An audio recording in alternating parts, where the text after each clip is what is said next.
বিশ্বের পরমাণু শক্তির প্রেক্ষিতে ইরানের পদক্ষেপগুলি একে একে একটি গুরুত্বপূর্ণ আলোচনার বিষয় হয়ে উঠছে। সম্প্রতি ইরান ঘোষণা করেছে যে তারা আরও ৬,০০০ সেন্ট্রিফিউজ বসানোর পরিকল্পনা করছে ইউরেনিয়াম সমৃদ্ধ করার জন্য।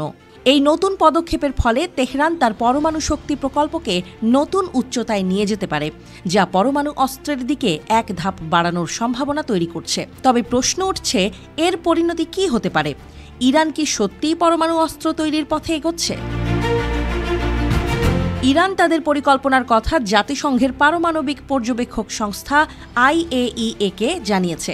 ইরান দাবি করেছে তারা শান্তিপূর্ণ পরমাণু শক্তির জন্য কাজ করছে।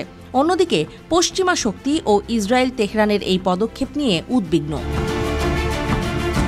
ইরান এর আগে ফোর্ডো এবং নাতানজের দুটি কেন্দ্রে সেন্ট্রিফিউজের মাধ্যমে ইউরেনিয়াম সমৃদ্ধ করছিল, কিন্তু এখন ৬,০০০ নতুন সেন্ট্রিফিউজ বসানোর সিদ্ধান্তে পশ্চিমা বিশ্বে ভীতি ছড়িয়ে পড়েছে। পরমাণু অস্ত্র তৈরির জন্য সাধারণত ৯০% ইউরেনিয়াম সমৃদ্ধ করা প্রয়োজন, তবে ৬০% সমৃদ্ধকরণও অস্ত্র তৈরির জন্য একটি গুরুত্বপূর্ণ পর্যায়। বিশ্বের অন্যতম পারমাণবিক শক্তিধর দেশ ইসরায়েল ইরানকে পরমাণু অস্ত্রের অধিকারী হতে দিতে চায় না। ইসরায়েলের প্রধানমন্ত্রী বেনিয়ামিন নেতানিয়াহু ইরানকে যে কোনো মূল্যেই পরমাণু অস্ত্রের অধিকারী হওয়া থেকে ঠেকিয়ে রাখার হুমকি দিয়েছে। ইসরায়েলের দাবি ৬০% সমৃদ্ধ ইউরেনিয়াম তৈরি করে ইরান স্পষ্ট করেছে তারা পরমাণু অস্ত্র তৈরির এক ধাপ কাছাকাছি। ইরান সরকার বলেছে তাদের বিরুদ্ধে যদি আরও নিষেধাজ্ঞা আরোপ করা হয় তবে তারা তাদের পরমাণু কর্মসূচি নিয়ে আরও অগ্রসর হবে।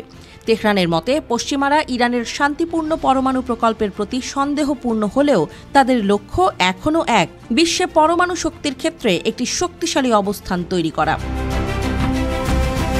IAEA তাদের বোর্ড অব গভর্নর্সের মাধ্যমে ইরানকে আরও সহযোগিতা করতে এবং পরমাণু সাইটগুলিতে আরও বেশি পর্যবেক্ষণ চালানোর আহ্বান জানিয়েছে, কিন্তু ইরান সে আহ্বান প্রত্যাখ্যান করতে পারে যদি পশ্চিমাদের চাপ বেড়ে যায়। ইরান পরমাণু অস্ত্র নির্মাণে তার আকাঙ্ক্ষার কথা বরাবর অস্বীকার করে আসছে। দেশটির সর্বোচ্চ নেতা আয়াতুল্লাহ খামেনি তার দেশের পরমাণু অস্ত্র নির্মাণের সিদ্ধান্ত নেয়ার ক্ষেত্রে চূড়ান্ত ক্ষমতার অধিকারী। পরমাণু অস্ত্রের বিরুদ্ধে তিনি ফতোয়াও জারি করেছেন। তবে ইরানের শীর্ষ কর্তারা জানিয়েছেন প্রয়োজনে ইরান তার পরমাণু মতবাদে পরিবর্তন আনতে পারে। ইরান যদি তার পরমাণু শক্তির প্রকল্পে আরও অগ্রসর হয় তবে তা কি শুধুমাত্র শক্তির আধিপত্য স্থাপন করবে, নাকি মধ্যপ্রাচ্যে নতুন যুদ্ধের পরিস্থিতি তৈরি করবে? প্রশ্ন উঠছে, বিশ্ব কি আবারও এক যুদ্ধের দিকে এগিয়ে যাচ্ছে? তেহরানের প্রতিটি পদক্ষেপ ইসরায়েল ও পশ্চিমা দেশগুলোর জন্য একটি নতুন সংকটের জন্ম দিচ্ছে।